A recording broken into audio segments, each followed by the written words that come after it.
Hello and welcome. We're going to finish up with red flag warnings. Last time we talked about one kind of warning from God. Now we'll talk about another. Remember that He does give us signs. Some of the warnings are called alarm bells, others are called red flags. Some can't hear those bells because their spiritual ears are not tuned in to Him, or their hearts and minds are closed to Him. We talked about the watchtowers along the wall. We are the watchmen of the night. See Isaiah 21:6. They are fully alert when on their post, day and night. He tells his commander what he sees and hears. While we are on watch, it's our duty to watch and pray. That's why it's called standing guard. That watchtower is our first line of defense. From it, we can see what's coming. If we paid attention in the war room, we know what's going to happen and how to handle it. Our weapons are ready and at hand. In our time, we use drones and spotter planes along with intelligence information given to us by our on the ground informants. It's where the saying, if you see or hear something, say something. Sound the alarm. When it comes to those informants, even though we trust their info, we do verify it if there's time. Matthew 24 gives us some of the signs that we said the other day, but let's list them again. The watchman is looking for things like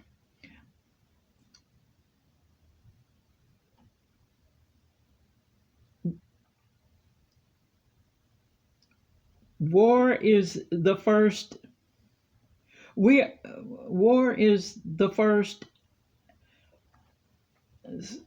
and rumors of war is the first, and it's scary. In verse 4, Jesus tells his disciples to watch out and not be deceived by anyone. Verse 6, they will hear of wars going on and rumors of wars about to start.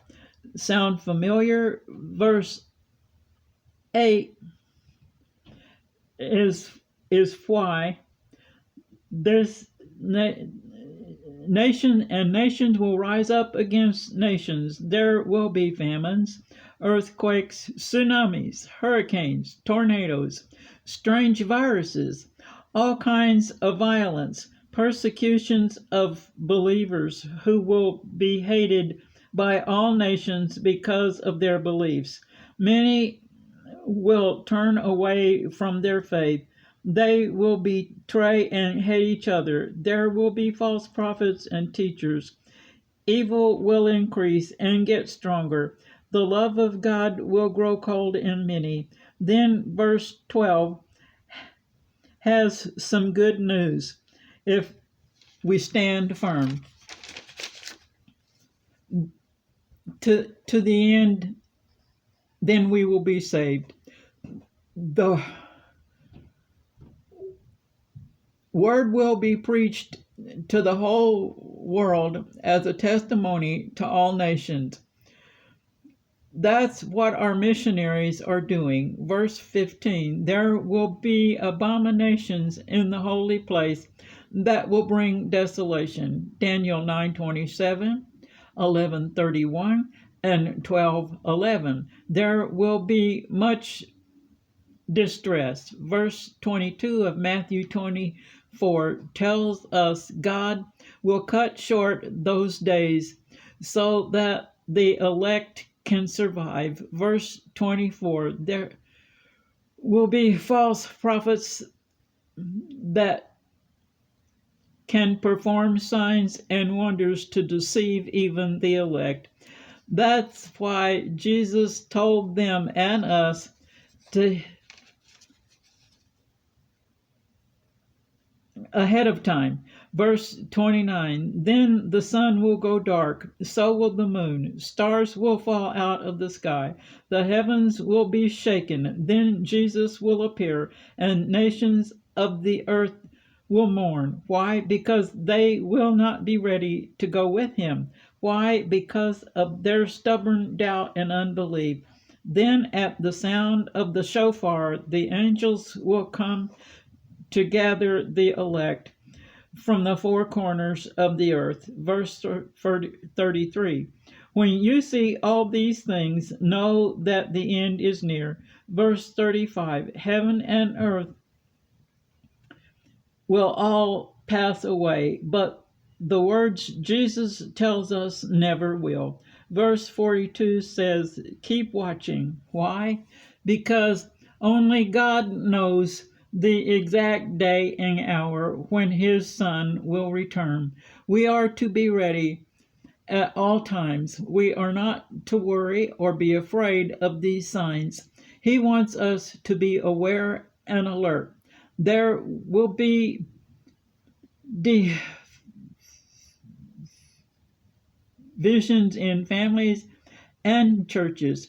He told them and us these signs so that when they appear, we would know what they mean and what to do, so that we will be prepared and ready for action. The temple has already been destroyed. The abomination is already on the Temple Mount.